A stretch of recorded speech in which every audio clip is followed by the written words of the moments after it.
Monsoon अगर 15 दिनों से एक ही जगह पर टिका हुआ है या 12 दिन से एक जगह पर आगे नहीं बढ़ा है, तो दिल्ली या उत्तर भारत के बाकी राज्य जिसमें पंजाब, हरियाणा और उत्तर प्रदेश के पश्चिमी ज़िले, साथ में उत्तर भारत के पहाड़ शामिल हैं, उन जगहों पर मॉनसून के पहुंचने में कितना वक्त लगेगा, ये एक बड़ा प्रश्न इस समय इस रीजन में लोगों के मन में है। और लोग लगातार ये सवाल उठा रहे हैं कि आखिर राष्ट्रीय राजधानी दिल्ली में कब से मॉनसून की बारिश शुरू होने की संभावना है।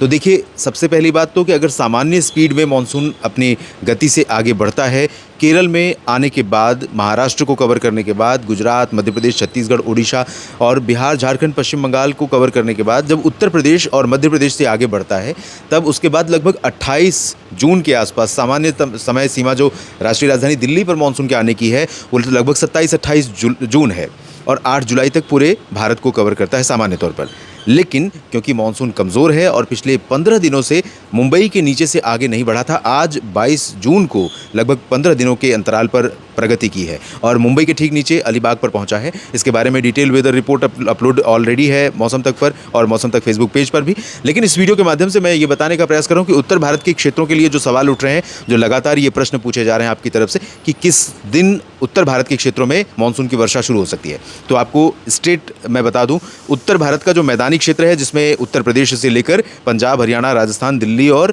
चंडीगढ़ शामिल हैं, तो इन सभी रीजन्स पर अभी ड्राई विंड्स का ज़्यादा इन्फ्लुएंस है, ज़्यादा प्रभाव है शुष्क हवाओं का, जो उत्तर पश्चिमी दिशा से चल रही हैं। और इन हवाओं को मौका यहाँ पर क्यों मिल रहा है? क्योंकि अभी जो मानसूनी हवाएं हैं बंगाल की खाड़ी से, वो स्ट्रेंथन नहीं हो पाई हैं, उनको उतनी ताकत नहीं मिल पाई है कि वो हवाएं उत्तर भारत के मैदानी इलाकों तक अपना प्रवाह पहुँचा पाएँ। हालांकि संभावना ये है कि अगले 2-3 दिन 23, 24 और हो सकता है 25, 3 दिन ऐसे होंगे 25 जून तक, जब उत्तर प्रदेश से लेकर हरियाणा, पंजाब, दिल्ली, राजस्थान और उत्तर भारत के जो पहाड़ी रीजन है, इन सभी भागों पर मौसम मुख्य रूप से ड्राई रहेगा। हालांकि पर्वतीय रीजन पर उत्तराखंड, हिमाचल, जम्मू कश्मीर, लद्दाख पर कुछ ऊंचे इलाकों में बरसात होने की संभावना रहेगी। राजस्थान पर और हरियाणा, पंजाब तथा दिल्ली पर कुछ हिस्से ऐसे होंगे जहाँ पर कल भी बादल बन सकते हैं और थोड़े बहुत बादल परसों भी बन सकते हैं। कल थोड़ी बारिश हो सकती है, परसों बारिश के चांसेस नहीं है 24 और 25 को। और उसके बाद 25 से पूर्वी उत्तर प्रदेश की तरफ चांसेस हैं कि मानसूनी हवाएं बिहार को पार करने के बाद, सिवान, गोपालगंज को पार करने के बाद गोरखपुर, देवरिया और बहराइच, बाराबंकी, अमेठी, रायबरेली और सीतापुर, इन सभी क्षेत्रों को कवर करते हुए आगे बढ़कर उत्तराखंड तक पहुंच सकती हैं। तो इस तरह से उत्तराखंड तक मानसून के आने की संभावना 25, 26, 27 जून के बीच में बन सकती है। और इसी दौरान जब हवाएं स्ट्रेंथन होती रहेंगी, तब आगे जो पूर्वी हवाएं हैं उनका इन्फ्लुएंस वेस्टर्न यूपी पर कई जगहों पर बढ़ेगा और पंजाब, हरियाणा के ऊपर भी, दिल्ली पर भी उमस भरी हवाएं चलनी शुरू होंगी और इसी दौरान क्लाउडिंग यहाँ पर बढ़ जाएगी। और संभावना ये बन रही है कि लगभग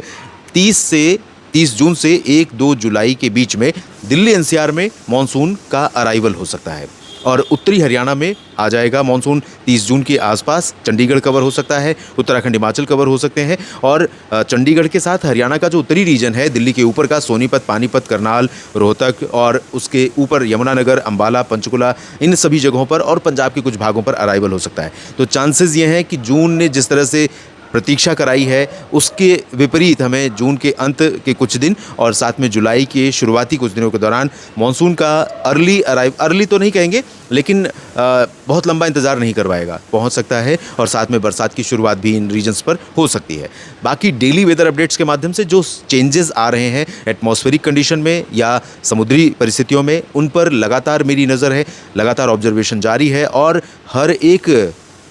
जो परिवर्तन है मौसमी परिदृश्य में, उस परिवर्तन को अलग अलग अपडेट्स के माध्यम से आपके साथ मैं साझा कर रहा हूं। लगातार इसी तरह से बने रहिए न्यूज़ मीडिया मंच और मौसम तक पर। आप सभी का बहुत शुक्रिया। जानकारी ठीक लगी तो कमेंट सेक्शन में लिखिएगा और साथ में शेयर और लाइक कीजिएगा। धन्यवाद।